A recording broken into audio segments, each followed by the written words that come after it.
all your friends, baby, I be on my grind. Rain, sleet, snow, rolling up good every place we go. Cause we try and get high, get high, get high, get high. Know the bullshit and all the pride. So we got the NBA coming up, NBA playoffs coming up. The East is set. We kind of knew the 8 teams that were going to make it in the East. No surprises there.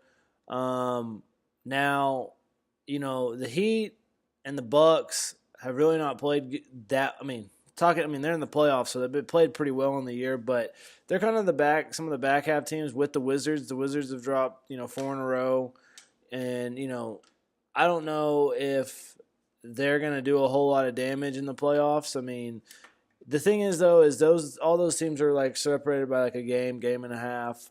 Heat, Bucks, Wizards. So like one of them is going to get the 6, 7, or 8 seed. We're not really going to talk about matchups yet because we don't know the matchups for sure right now. Just briefly talking about a couple of these teams. Washington has gotten John Wall back. He's still getting acclimated. They played a pretty good game against Cleveland the other day, which, Cleveland's defense is straight ass. Ben Simmons and the Sixers tore them apart.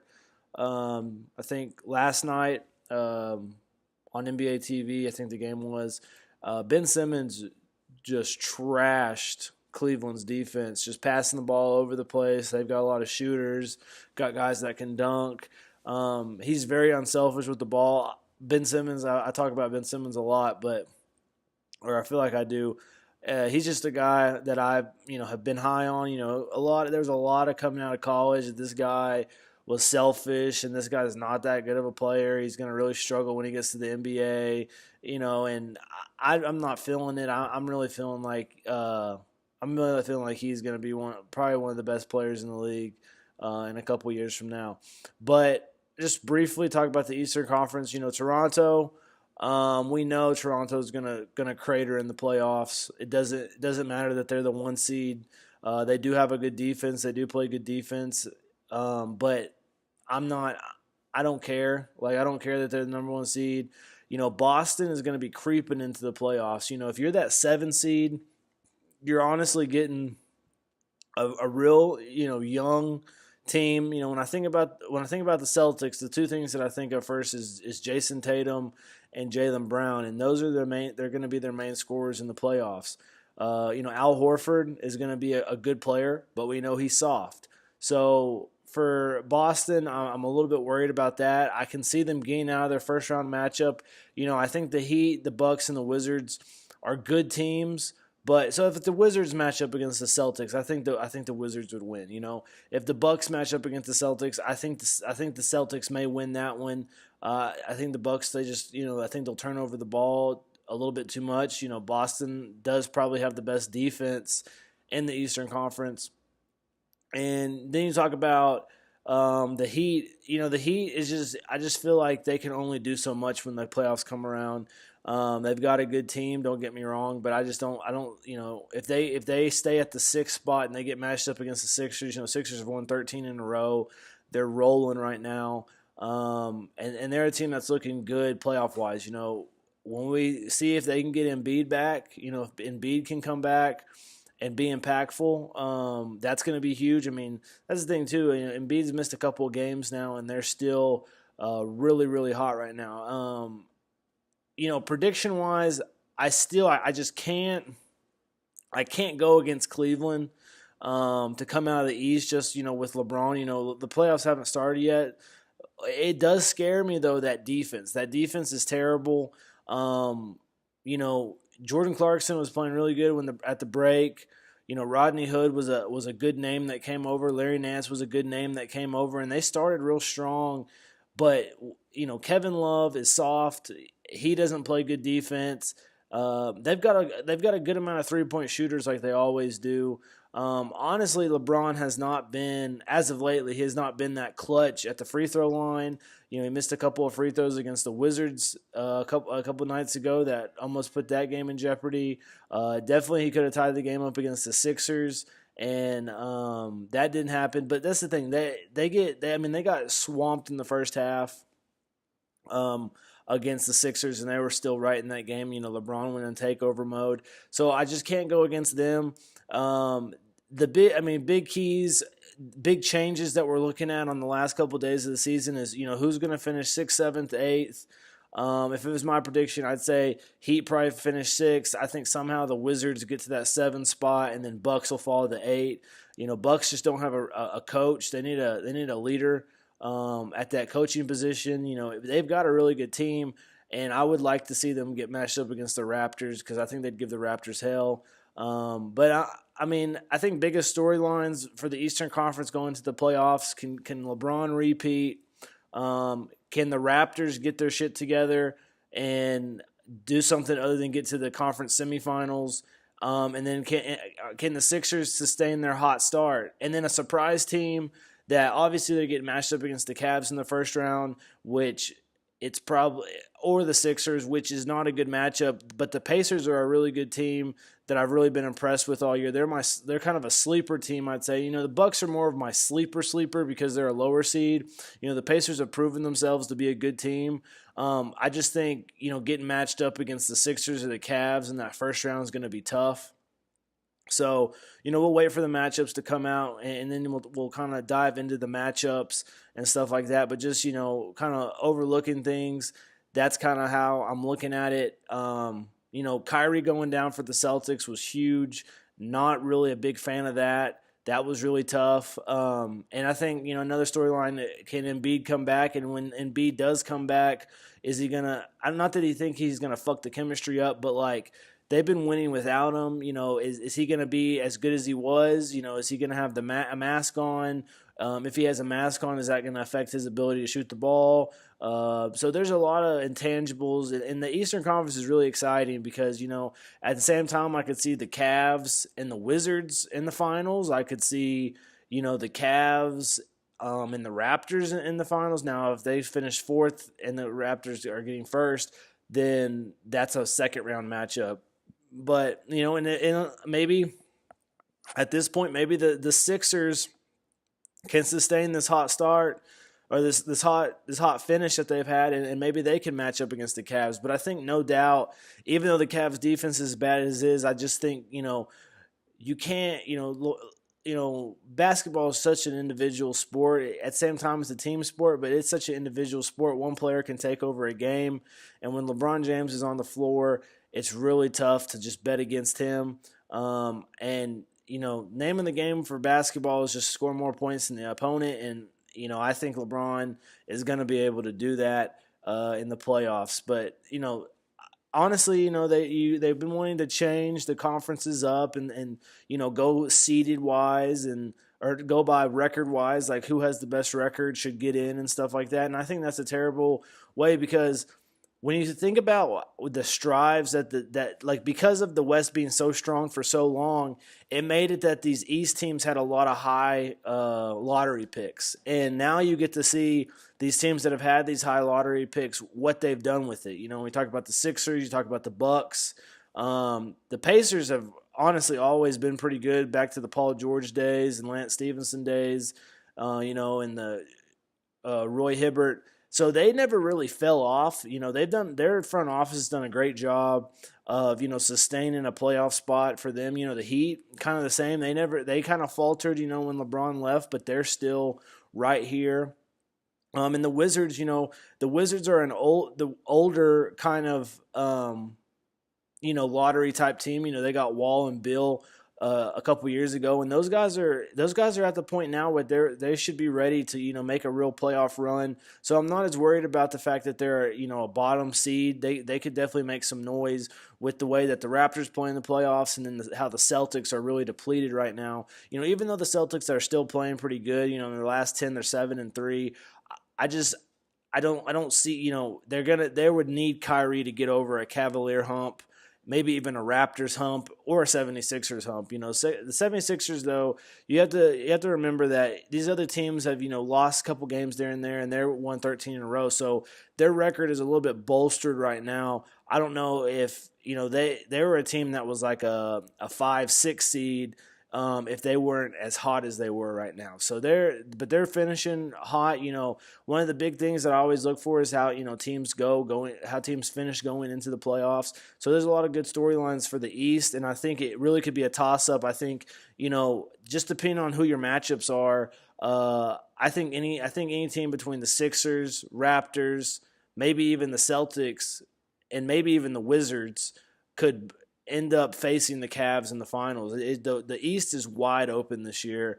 And the Wizards, they're kind of in a situation like Minnesota. I think they'd have a way better record if they wouldn't have lost Wall for the second half of the year. That was a huge blow. They'd probably be a 5 or a 4 seed at this point. If they would have had Wall. Now, did it make them grow as a team? Yes, they grew so much as a team without Wall in the lineup, and I think the biggest person that benefited from it was Bradley Beal. He got to play on the ball more, and he's a really good player. Now, the thing about the Wizards, though, they're 2-8 in their last 10, which is not good. That's the worst of any team in the East right now, but the thing is about, having a cold start or going on a cold streak, you eventually going to get hot, and the same for the Sixers. You eventually are going to get cold. So, this hot streak might have came a little bit too early for the Sixers, or it may propel them, deep into the playoffs. We'll see.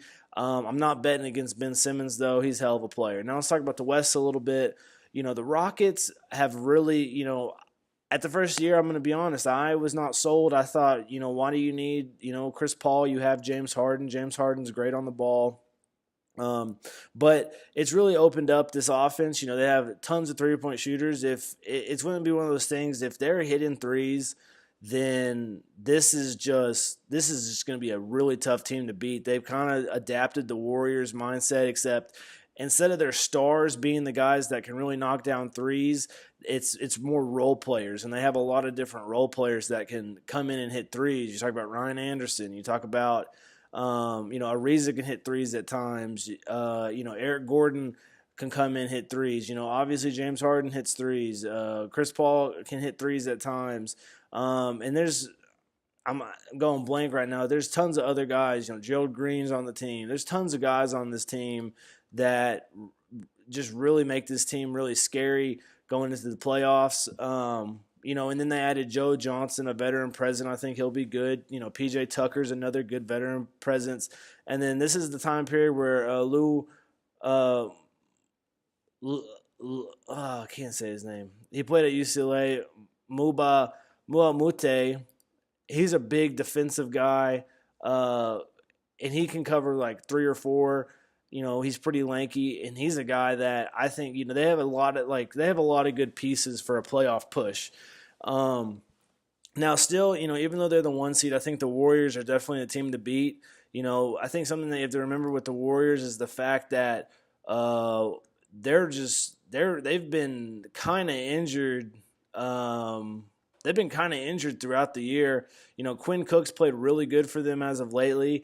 I'm really glad for him because he's a guy that was a D-League guy for a while, and just bounced around from team to team. And he's a guy that stayed all 4 years at Duke. He's probably going to be an assistant coach at Duke one day after his career, I can see. But, when you think about this team, time periods where they didn't have Kevin Durant, time periods where they didn't have Stephen Curry, time periods where they didn't have Klay Thompson, and they, definitely had time periods where they looked disengaged this year, and they're kind of bored. They've been through this about 4 or 5 times now. The challenge is kind of gone, and I think that they really will step up when the Western Conference Finals comes around and they play the Rockets. Now, as fun as the Western Conference has been this year, we kind of know the Rockets and the Warriors are going to play each other, but there's going to be some nice matchups now. It's crazy that this has stayed as close as it has all year. Basically, for the whole second half of the season, the Jazz, the Pelicans, the Spurs, Thunder, and Timberwolves, and the Nuggets, and the Clippers, until the Clippers fell off today with a loss to the Nuggets, have literally been in with a game of each other. And let's talk about each of those teams. Now, Trailblazers, they're surprisingly, they're a team that is just going to get lost in the sauce because they're not a 1 or 2. They're really not 10 times better, or they're not any better than these other teams that they're ahead of. They're only, only like a game or so ahead. They've clinched a playoff spot, and they have had it clinched for a couple of games now. So they're not, they're not really included with these other teams, but are they that much better than these other teams? No. Now, the fact they have Damian Lillard, that does help. He's a very good player. So, they're third, and they're probably going to be third. But let's talk about, they're in this group. But so, the Jazz, at the All-Star break, I kind of said, this is a team that I don't trust yet. They came into the All-Star break really hot, but they've played really good in the second half of the season. Rubio looks like he's finally found a home there in Utah. He looks comfortable. Him and Gobert, good chemistry. And this is, it's surprising that they're at the 4 right now. And they've been at the 4 for about a week now. They've kind of sustained that spot. They've won 4 in a row. But to me, I think something's going to happen in these next couple games because they're just barely in and like ahead of these teams, and I think that they'll falter a little bit. I don't know if they'll be a 7 or an 8, but I don't know if they'll be a 4. Then you talk about New Orleans. Anthony Davis has just straight willed this team throughout the entire second half of the season. Ever since Boogie Cousins went down, Anthony Davis has just willed this team. Really impressed with him. I think about, the fact that, like, whenever the Pelicans don't do shit again this year and, like, will he decide to go to, like, Los Angeles? Like, will he decide to go to a big market? And, like, if he goes to, like, a big market type team, like, how scary this team will be. Anthony Davis is among the top 5 players in the league right now. And just his ability to do a lot of different things, his height, his ability to block on defense, his ability to rebound, his ability to step out and shoot threes. This is just a really, really scary guy. And, every time that you're just like, well, the Pelicans will probably falter now, when they lost Boogie Cousins, or, when they just down the stretch of the season, you thought, oh, this is just so close. The Pelicans will probably find a way to find themselves out. And it just hasn't happened. So, this is a time period where we're really going to be looking at these matchups, and we don't know them, and this thing could change 100 different times, by like Wednesday or whenever the season ends. But I think the Jazz and the Pelicans will be in. Spurs, kind of were having a little bit of a cold streak there. They can't win on the road. They don't play good defense on the road. They've lost like 7 in a row on the road.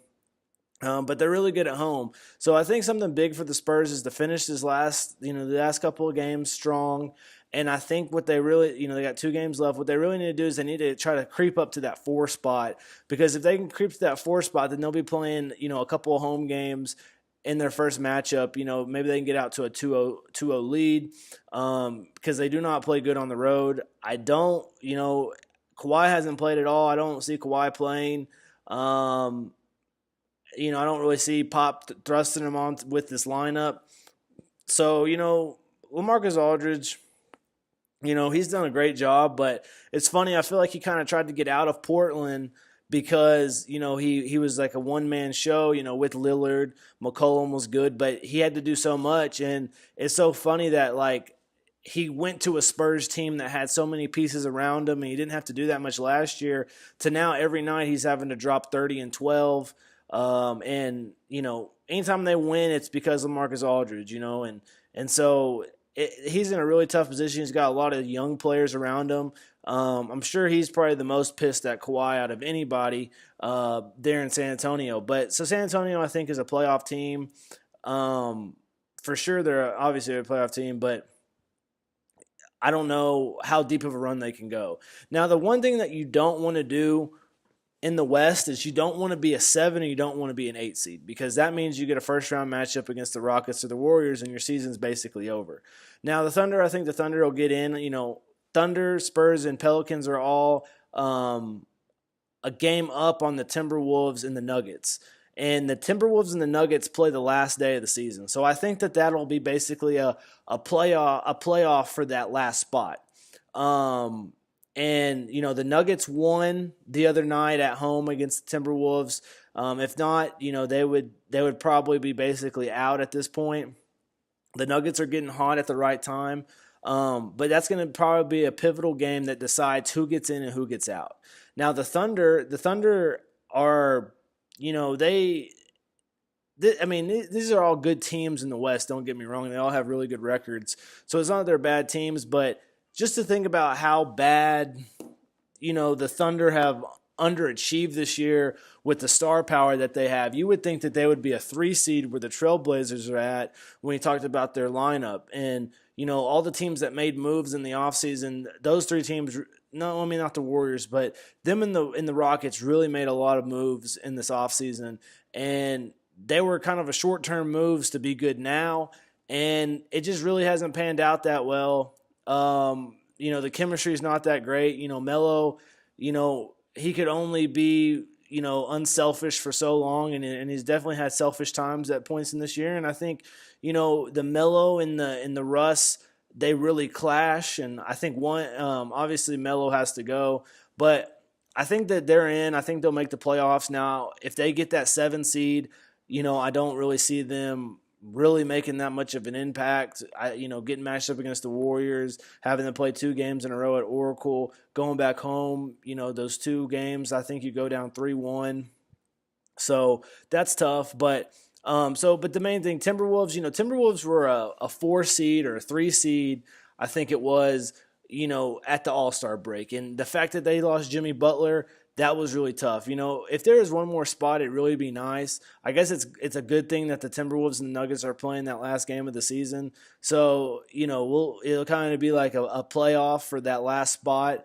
But the Timberwolves would be a lot better if they had Jimmy Butler throughout the second half of the season. Now, he did come back. He is going to play. Now, it's one of those things, if he wasn't coming back, I really wouldn't want to see the Timberwolves, without one of their best players in the playoffs. But the fact that he's came back, he looks like he's ready to play. He had 18 against the Lakers last night. I think that they'll probably get in. I think they'll be at home for that last game. I'm not for sure, but I'm thinking it because they just played in Denver the other night. But I could be wrong. Now, Denver plays really good at home. That's going to be a tough game if Denver is playing at home. Let me find out real quick. And Denver's won 5 in a row.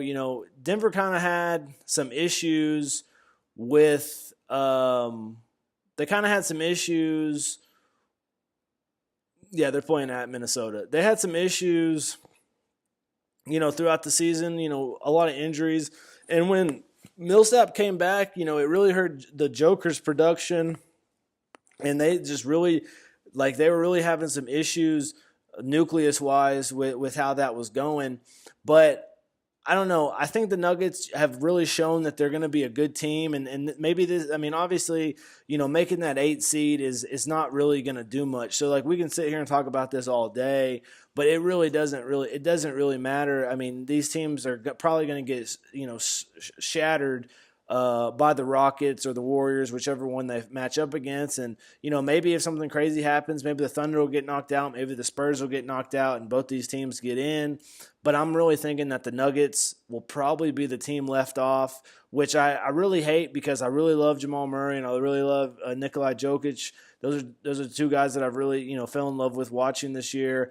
But at the same time, I just think, if Timberwolves wouldn't have lost Jimmy Butler, they'd be a much higher seed. They probably wouldn't be fighting for this last spot. So, it's tough, but it's definitely going to come down to that last game. And then, we'll talk about matchups whenever, the matchups, get released. But it's just so close right now, we really don't know who's going to match up against who. So we'll leave it at that.